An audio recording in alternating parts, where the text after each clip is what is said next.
एक मिनट रोक लो, नहीं चलेंगी, तानाशाही नहीं चलेगी, नहीं चलेंगी, नहीं चलेंगी, तानाशाही नहीं चलेगी, नहीं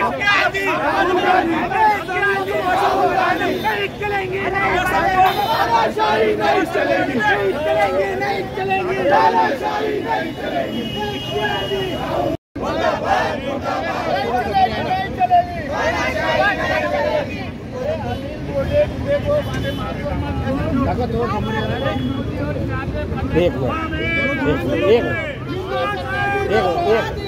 थोड़ा साइड हो ना, आप उनका चेहरा देखने दो। ओ बाबा जी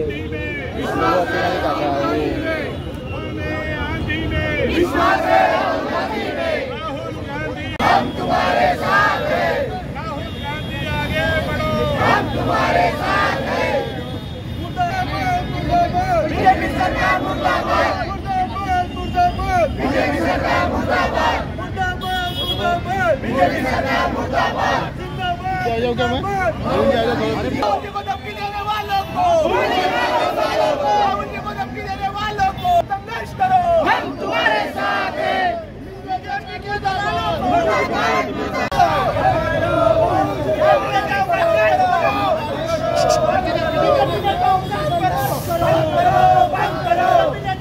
पकड़े उसको, बहुत काम करते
आमची तक्रार आहे की आमदार संजय गायकवाड, अनिल बोंडे, रवनीत बिट्टू आणि धर्मिंदर सिंह या नेत्यावर गुन्हे दाखल करावे ही अशी आमची इथे तक्रार आहे।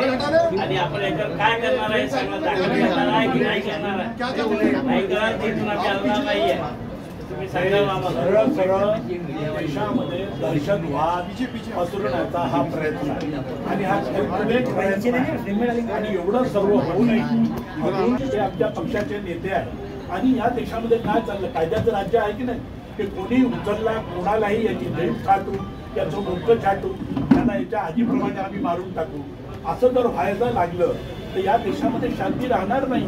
आणि हे कायद्याचं राज्य आहे असं आपण दावा करतो, तुम्ही सुद्धा दावा करता की महाराष्ट्र पोलीस संरक्षण आहे, खल निग्रह आहे, तर याचा काही होऊनच नाही राहिलेलं आहे।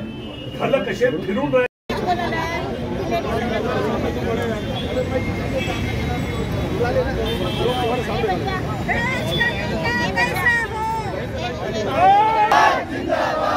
जिंदाबाद जिंदाबाद मुर्दाबाद मुर्दाबाद मुर्दाबाद मुर्दाबाद मुर्दाबाद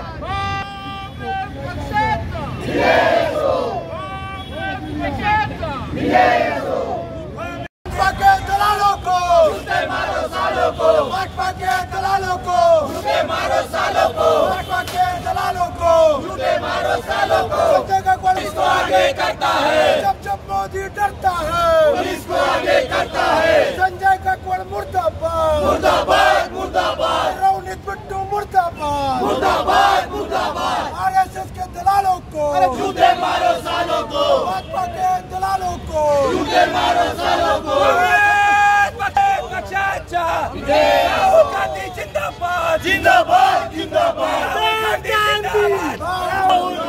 त्याच्या मागची रूपरेषा कशासाठी आंदोलन केलं? मला वाटते की शिंदे सेनेचे आमदार गायकवाड आणि भारतीय जनता पार्टीचे खासदार बोंडे यांचं मानसिक संतुलन बिघडलेलं आहे आणि ज्या पद्धतीचं वक्तव्य यांनी केलं, एकाने म्हटलं की जीभ छाटा आणि एक म्हणतो जिभेला चटके द्या, याची अवकातच नाही आहे की एका सामान्य माणसाची ही जीभ कापायची आणि चटके द्यायची. तर हे राहुलजी बद्दल बोलत आहे आणि मला वाटते या मागे देशात दंगे भडकवण्याचं राजकारण करण्याचं काम अमित शहा आणि मोदी करत आहेत.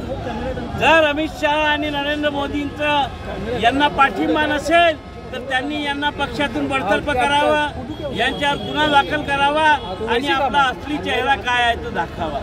जर या देशातील जनतेला त्यांनी माफी मागितली नाही किंवा हे वक्तव्य करणाऱ्यांवर कारवाई केली नाही तरी देशातली जनता नरेंद्र मोदी आणि अमित शहाचा असली चेहरा पाहून झाले की आपल्या आमदार खासदारांच्या माध्यमातून राहुलजींच्या बद्दल जे वक्तव्य करत आहे हे वक्तव्य यांच्या सांगण्यानुसारच करत आहे. आणि जर या 4 दिवसात नरेंद्र मोदी अमित शहा या लोकांनी हे माफी मागितली नाही, यांना पक्षातून काढलं नाही, तर मला वाटते की हे आंदोलन अजून उग्र करण्यात येईल. भाऊ एफआयआर करायला आले का तुम्ही? तक्रार दाखल करायला आहे? हो, तक्रार दाखल करा. अजून की हे फक्त आपल्या महाराष्ट्रातले गायकवाड आणि अनिल बोंडे या दोघांचंच उदाहरण नाही आहे, तर भाजपाचा दिल्लीचा आमदार मारवा आणि बिट्टू या 2 लोकांनी ज्या पद्धतीचं राहुल गांधीच्या विषयी एकाने म्हटलं की जसे तुझ्या आजीचे हाल झाले तसे आम्ही करू, दुसऱ्याने आतंकवादी म्हटलं, उत्तर प्रदेशच्या एका मंत्र्यांनी राहुल गांधींना आतंकवादी म्हटलं. तर हे सगळं पाहता ही बीजेपीची एक ठरलेली नियोजित व्यूहरचना आहे आणि त्या रचनेप्रमाणे वेगवेगळ्या ठिकाणाहून राहुल गांधीच्या विरोधामध्ये गैरसमज आणि लोकांच्या मनामध्ये चीड उत्पन्न करण्याचा त्यांचा हा प्रयत्न आहे.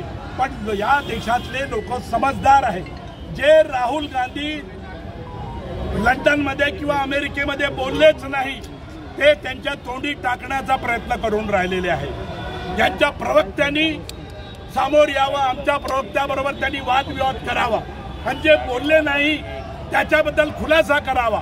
परंतु ते न करता जनतेमध्ये राहुल गांधीच्या विरोधामध्ये गैरसमज पसरवण्याचा हा काम चाललेला आहे. त्याचं कारण की राहुल गांधींनी ज्या पद्धतीने या देशामधला सगळ्या लोकांना एकत्र आणून बीजेपीच्या निष्क्रियतेला त्यांनी तोंड दिलं आणि लोकसभेच्या इलेक्शनमध्ये त्यांना खाली आणलं आणि विरोधी पक्षाचे नेते झालेले आहेत.